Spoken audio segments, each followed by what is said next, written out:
The political fate of the prosecutor general turned president has ended in disgrace, with the remainder of his term cut short. After the ruling, he sent out a brief message.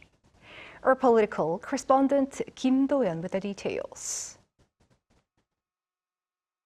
Shortly after the Constitutional Court upheld the impeachment of President Yoon Suk Yeol, Yoon laid out a brief message through his legal representatives.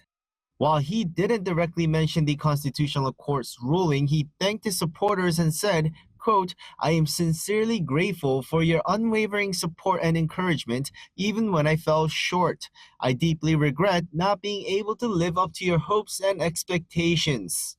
Meanwhile, media caught the moment the phoenix flag, the symbol of South Korea's president, came down from the Yongsan Presidential Office building, signaling the end of President Yoon's 1,060-day presidency.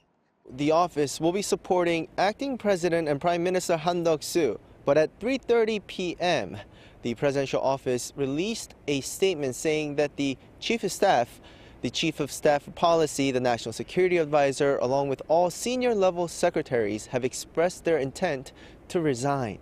The acting president, however, rejected the resignations a few hours later, saying that the government needs to be in full operation. As for Yoon, however, he has now become a civilian. While he is still at the presidential residence and will have to leave, there are no clear rules for that, so we will have to wait. Former President Park Geun-hye left the former presidential Blue House 2 days after her ruling. Yoon is expected to return to his home in the Seocho-gu district of Seoul.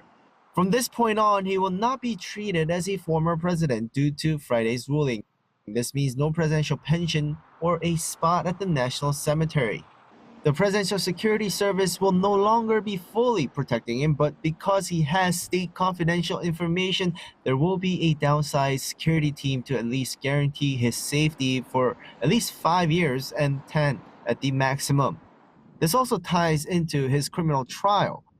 It'll now be much easier for the prosecutors to call Yoon in for further questioning, as he won't have an official security system around him. That wasn't the case until now, as we had seen some conflict between the investigators for the criminal case and the Presidential Security Service. In South Korea's legal system, if Yoon is convicted of leading an insurrection, he could face life in prison or the death penalty. Kim Do-yeon, 아리랑뉴스.